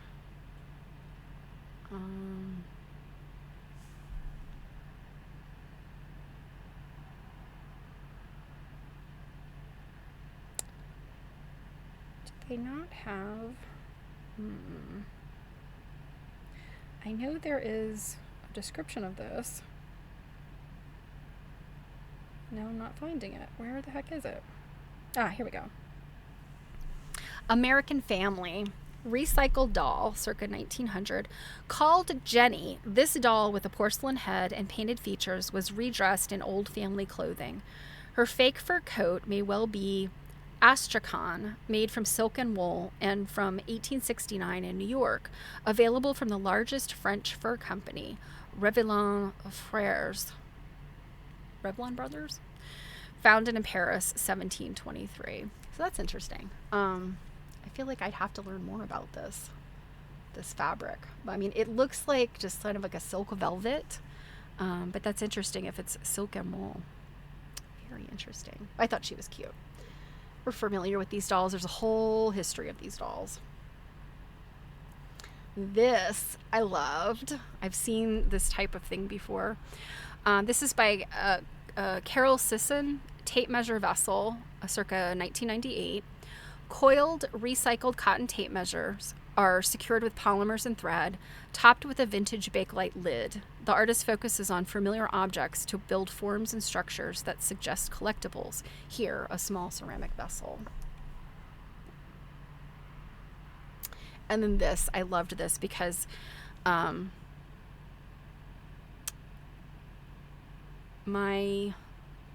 gosh, where is this one?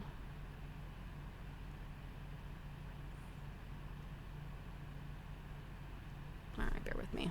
It's in the other description, I think. Nope.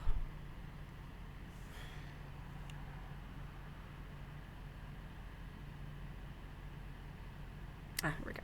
Okay. My grandfather made a folded kind of a picture frame, not exactly like this, but kind of sort of a similar type of thing with cigarette wrappers when he was in the war. And it held a picture of, I think, him and my grandmother. My mom has it.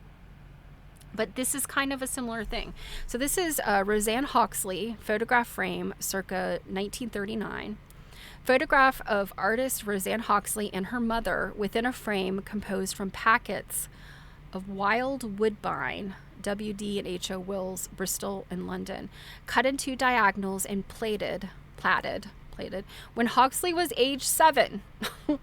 The top left corners of the packet strips form the outer edges. So I don't know exactly what this is, wild woodbine. I suspect it could be a tobacco product. I don't know. But this sort of, these craft of using things like this, I think it's just so lovely and so interesting. This is the Liberty of London. So this is called Tana Reborn Grand Thorpe Colorway E from 2025. A recycled polyester warp is transfer printed using no water, while the fiber reactive dyeing process is 95% more environmentally friendly than standard dyeing techniques. The weft is of cotton comprising 20% spun with recycled Tana lawn cotton, and the resulting cloth shows a chine effect. I don't know what that means. Chine. Actually, I think I have a detail. Yeah, here's the detail. It's a little slubby. It looks kind of linen-like. Yeah, it was pretty. I would have I would have bought this for my shower curtain. It looked like, I mean, you weren't supposed to touch it, and I didn't, but it looked like it was more of an upholstery weight than Tonalon. I mean, the way it hung, and it kind of had like a weight to it, whereas, Tonalon is very wispy. This piece, and we are in the home stretch here,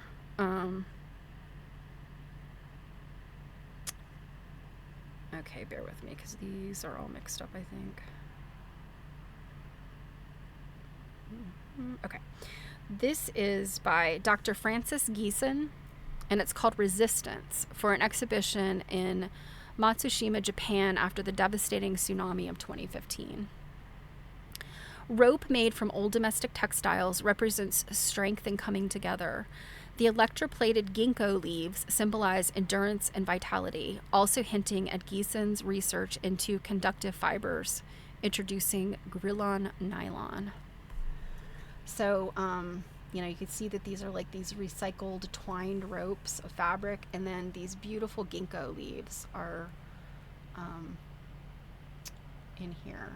And I kind of have like a little attachment to ginkgo leaves. I used ginkgo leaves on my my wedding invitations. I had little stamped ginkgo leaves. And then my senior year in college, I did textiles and metalsmithing, but for my big senior project was all metalsmithing, and I made ginkgo leaf earrings. I still have them. Marianne says 70s vibe. Beaded curtain doorway hangings. Yes. Yes, and for sure. Okay.